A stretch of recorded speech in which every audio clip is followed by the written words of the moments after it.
Today we will hear a review of The Perfect Weapon, War, Sabotage, and Fear in the Cyber Age by New York Times bestselling author and New York Times national security correspondent David E. Sanger.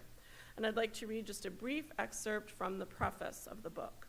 Quote, "Until recently, Americans were fixated on the most destructive class of cyber weapons, the ones that could turn off a nation's power or interfere with its nuclear command and control systems. That is a risk, but the extreme scenario, and perhaps the easier to defend against. Far more common is the daily use of cyber weapons against civilian targets to achieve a more specific mission. Neutralizing a petrochemical plant in Saudi Arabia, melting down a steel mill in Germany, paralyzing a city government's computer systems in Atlanta or Kiev, or threatening to manipulate the outcome of elections in the United States, France, or Germany. Such dialed-down cyber weapons are now used by nations every day, not to destroy an adversary, but rather to frustrate it, slow it, undermine its institutions, and leave its citizens angry or confused. And the weapons are almost always employed just below the threshold that would lead to retaliation." Our presenter today is Dr. Benjamin Banta, Assistant Professor in the Department of Political Science at the College of Liberal Arts at RIT. Please join me in welcoming Dr. Banta to our podium.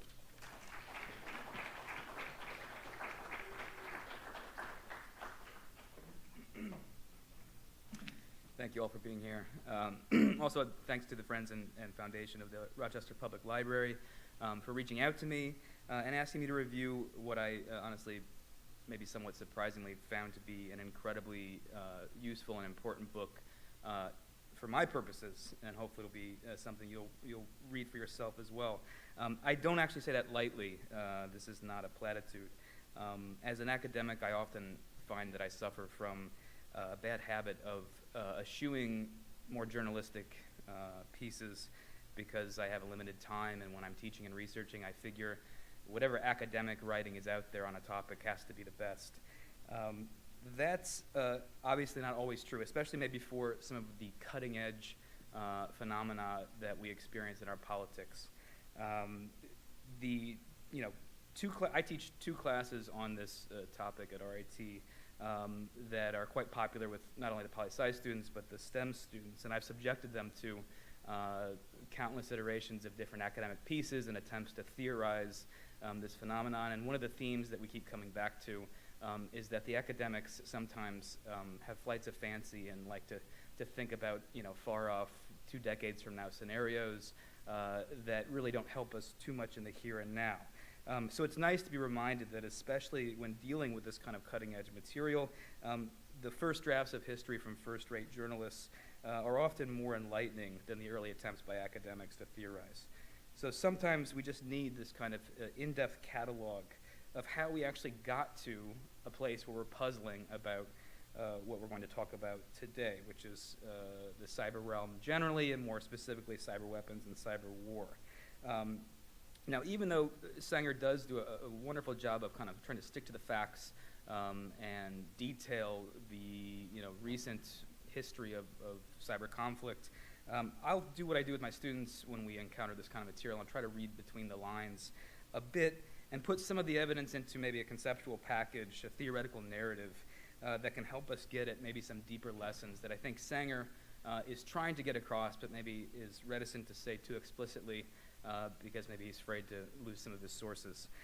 So while Sanger evinces this often necessary journalistic habit of warding against bias and unfounded editorializing by never too strongly placing responsibility on certain actors or imputing greater meaning from a particular event, he clearly has some firm positions on certain endemic mistakes when it comes to this topic and certain policies that we should adopt going forward. So I'll try to make sense of those in a way that goes beyond simply listing them. You can obviously read the book to get that list yourself.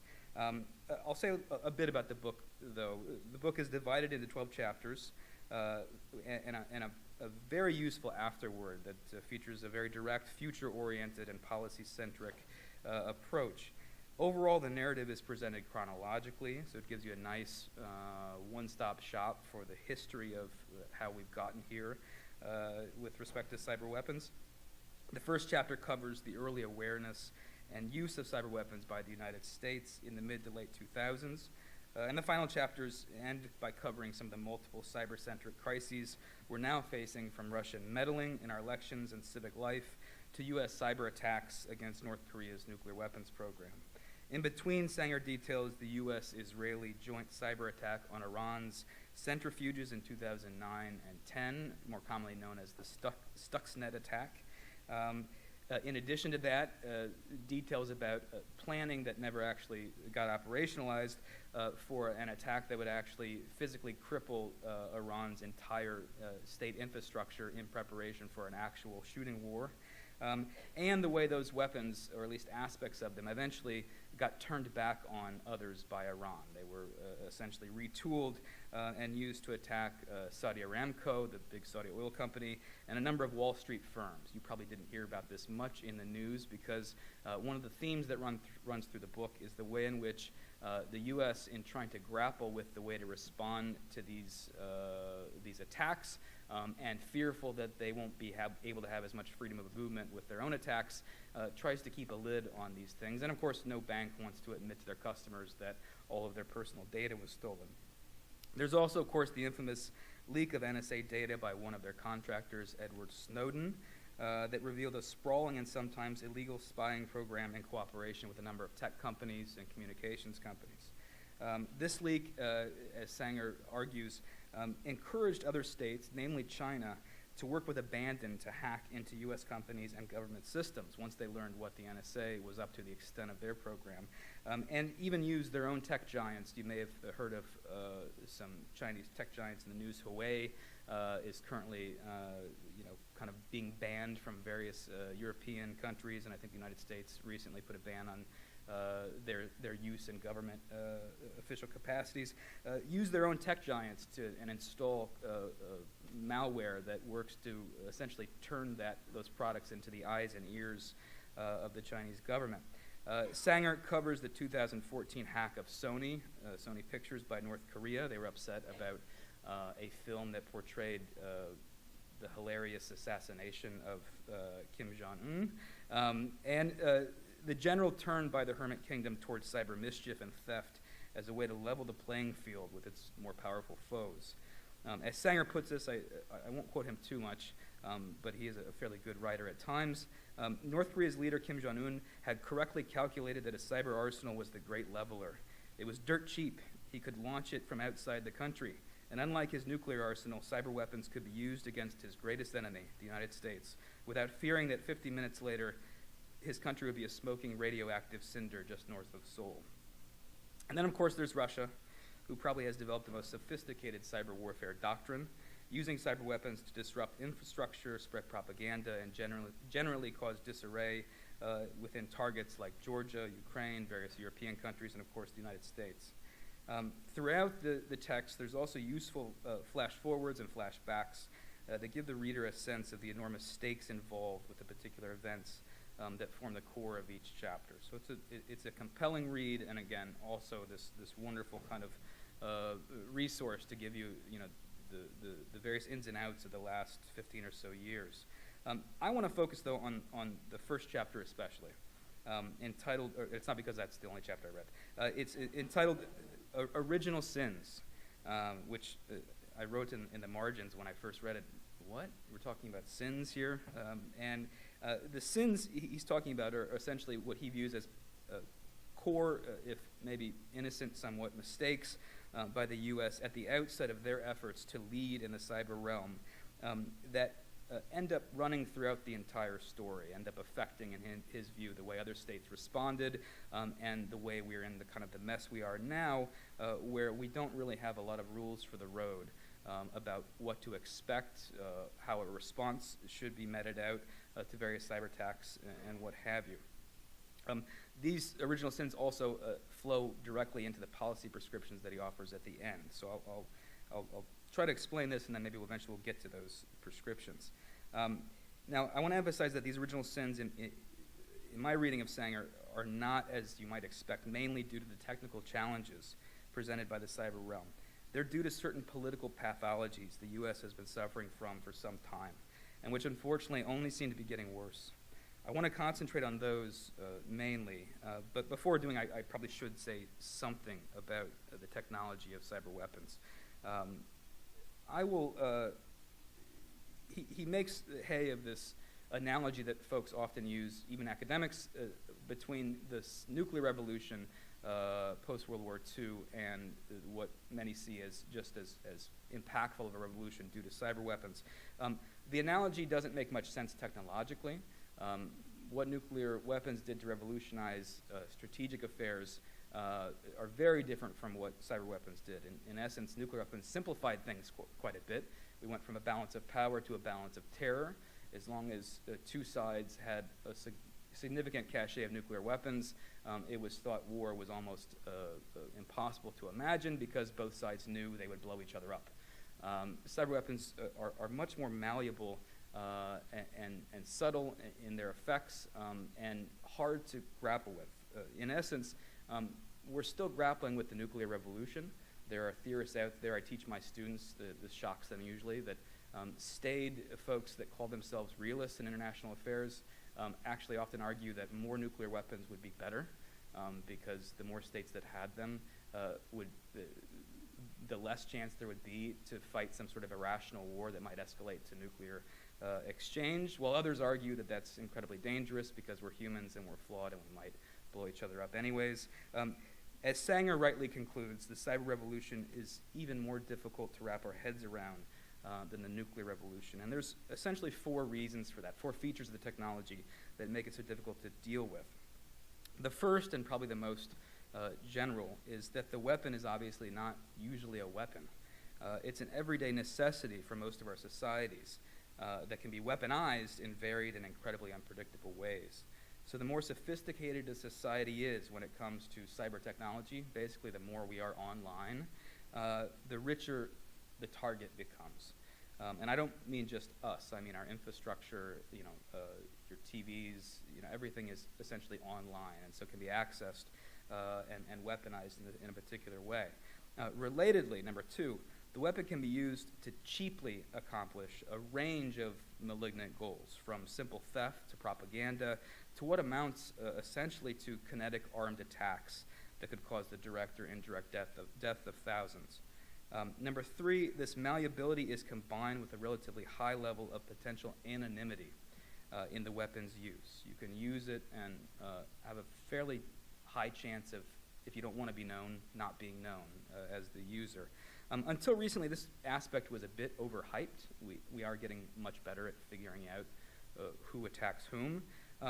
But the technology is such that even when we know a culprit, say in the case of the Russia interference in the 2016 election, it's so hard for most of the public to understand how that determination is made that a high level of plausible deniability is possible, especially, of course, when the target country has leaders who decide it is in their interest to lean into the other side's denials, as we do right now. And number four, all of this, the myriad targets, the ways of attacking them, the relatively high anonymity, make for a weapon that at this point at least is heavily weighted toward the offensive rather than the defensive.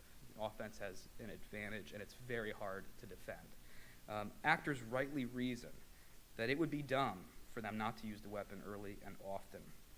So that's what makes it somewhat maddening for Sanger, I think, and for us to learn just how much the U.S. missed these nuances when it was committing those original sins in the mid-aughts. And the way these exacerbated, in his argument, a cyber arms race and contributed to our present state of affairs. These sins, I think, are mainly two. The first was and continues to be excessive secrecy over the U.S.'s offensive cyber weapons programs. The NSA especially seems to have had dreams of having the ability to implant cyber weapons everywhere, all over the world. Now, mostly these would be to monitor others, ostensibly, but again, the malleability of this weapon means that anything in another's system could easily be turned with not much difficulty into a weapon that could actually cause physical damage by disrupting infrastructure or what have you. So when those are detected by some other country, or it's revealed by Ed Snowden that they're out there, Those countries don't take that lying down necessarily. And of course, the NSA wants to deny that they're doing it in the first place. Now, I'm sure the secrecy had a lot to do with the culture of the NSA, the fact that technologically, once knowledge of a particular cyber weapon is out there, it's pretty easy to be copied and turned back on its creator. But knowledge of these programs, of course, was sure to get out, and others were sure to use cyber weapons on the US. They weren't going to have a monopoly on the weapon forever. And so the cost of this secrecy, it's a huge cost, I think, is in denying that these programs even exist, you also can't talk with allies and adversaries about rules for the road. What to expect if you attack me, what I will do in response. Something as simple as that. It doesn't need to be hard-letter international law developed in Geneva. It could just simply be, if you do this to our election, get ready to be bombed or something like that. You can't even talk about those types of things. Without that kind of discussion, all sides begin to think the worst about the cyber incursions on their territory and are incentivized to create more and more weapons and use them more and more often. The second major sin was to think of cyber weapons mainly as tools for sabotage in a kind of physicalist way, and to use them, in addition to that, without thinking much about what the consequences might be. Now, this is intertwined with the excessive secrecy aspect, that the U.S. believed it could get away with something like the Stuxnet Attack. The Stuxnet Attack was an act of war. We don't talk about it that much in the United States that way because it didn't result in a shooting war. But what it did is it spun the centrifuges used to enrich uranium that eventually would go into possibly a nuclear weapon. It spun them too fast without the Iranians knowing it. It filled with the controls that would detect if they were spinning too fast and then spun them too fast. And eventually they would explode, and they killed scientists and civilians and all kinds of people. And the Iranians couldn't figure out why this was happening for a long time. So they kept losing and losing more and more centrifuges. The only other way to affect that kind of outcome would have been to bomb the Iranian nuclear facilities. Now, if it was bombed, obviously, we would all know, okay, that was an act of war, and a war is going to start. And now, that does mean there's something different about the weapon. It takes some longer amount of time to figure out what exactly is going on. And in that interim period, maybe a war can be avoided, and the Iranians don't, flip their lid and start bombing Israel or something like that. So they are different in some respects. But the United States really did not think about the way in which this would be interpreted by the rest of the world. Not only Iranians, but other states who said, well, if this is now the name of the game, we might be able to do so as well without a counterattack occurring. So it encourages others to get away with a whole lot of, at the very least, cyber meddling, espionage, propaganda, theft, without the U.S. being able to really bring the hammer down, because, of course, they were guilty of much worse. They could do so, but it would be escalating things quite extensively.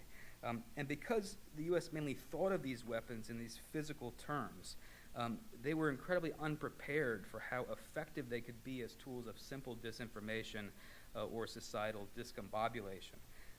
As I've said, though, Sanger does not argue this is something fated by the nature of this new technology. Obviously, it has something to do with it. But though he doesn't say it as directly as I want to, he points to the sense that it is a failure of the intellect amongst maybe some of the actors directly involved, of the imagination of them as well, and above all, of political prudence, our leadership, and what have you.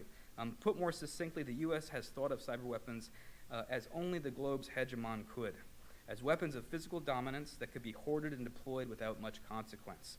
There's a context for this. This is how the United States thought of nuclear weapons as well after World War II. Thinking that maybe you could kind of push the Russians around for long enough before they got their own nuclear weapons that you could remake the world as you saw fit. To some degree that worked a bit, but it also, again, contributed to making the Cold War a bit hotter than it probably had to be. So where does this come from, this kind of hegemonic hubris? Since at least the end of the Cold War, and perhaps the end of World War II, the U.S. has suffered from a kind of cognitive dissonance at times. At times it's not as problematic as you might think. In one sense, the U.S. thinks of itself, or at least the elite kind of international affairs leadership, thinks of themselves as the U.S. as a champion of a liberal rule-based, and I don't mean liberal in the domestic context, I mean simply in a kind of general sense of equality, fair play, and things like that, a liberal rule-based international order and yet also at the same time is quite uncomfortable with any international system that might not involve the U.S. as the unquestioned dominant player. At times, these two goals can work quite well together. The U.S., by luck of geography and history, can plausibly operate within the bounds of rules like sovereign equality, non-intervention, free trade, the laws of war, and even when constraining its own behavior from time to time because of these rules, still maintain its perch atop the international system simply by having the world's largest economy and dynamic economy and, of course, the world's largest military. Even better, when this is working well, U.S. statespersons have often, I think, rightly understood that there is a benefit to occasionally constraining yourself by certain rules, even if you could get away with stuff through sheer physical might. And even when others maybe don't follow them as much as you'd like.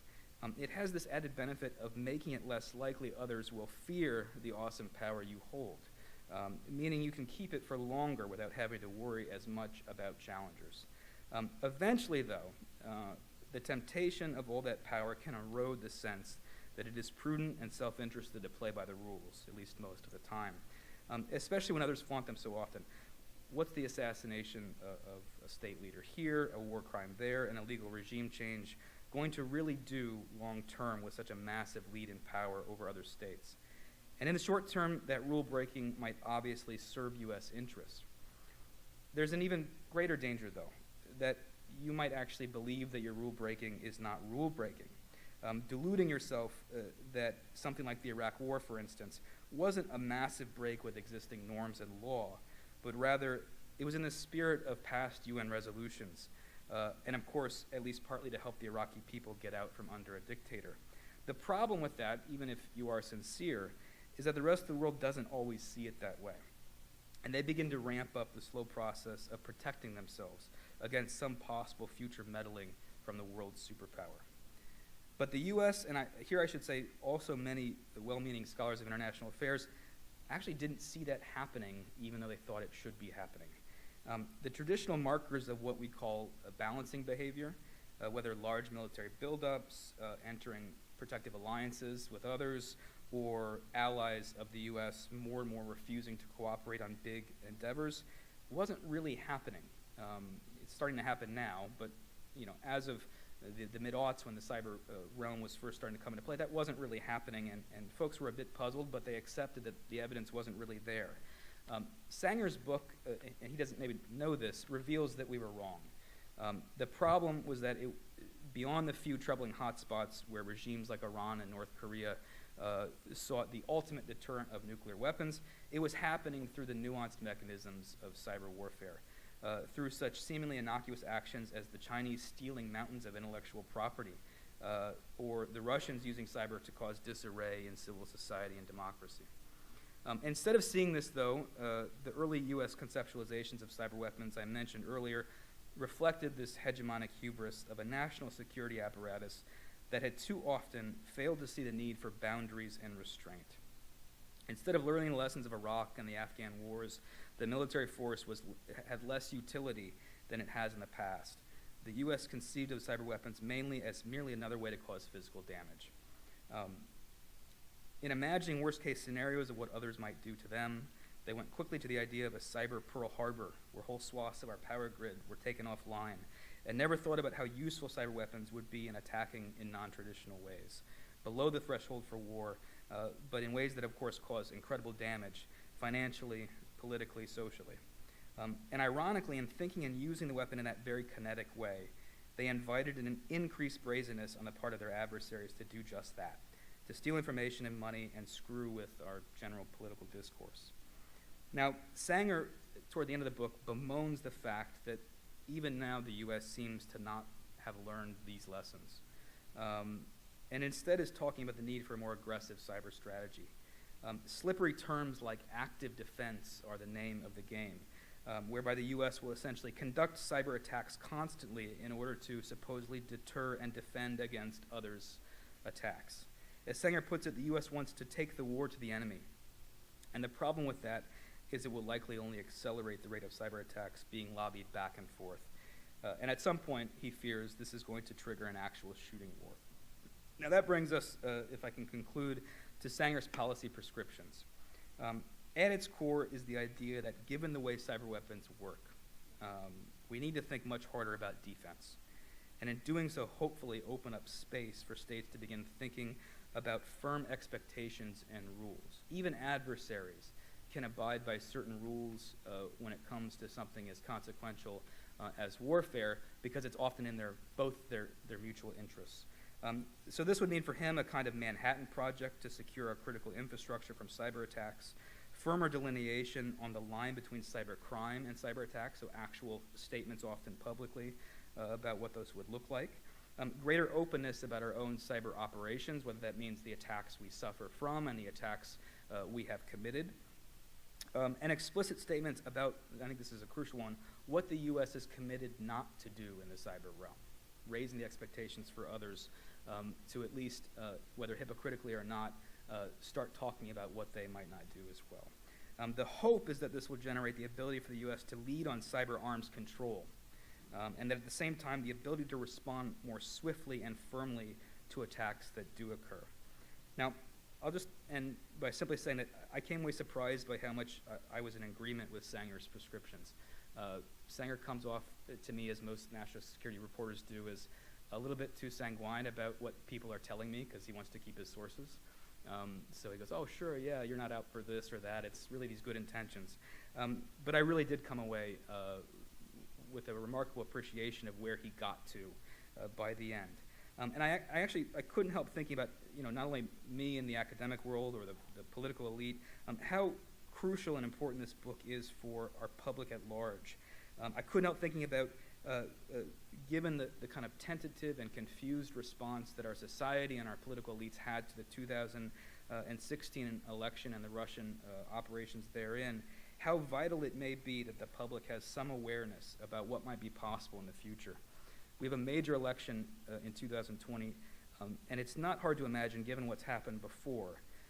Russian disinformation, hacking of election voting rolls and actual voter tallies, and then on top of that, to imagine a scenario where the intelligence services start ringing the alarm bells and the president decides to ignore them because he believes those incursions help his re-election chances.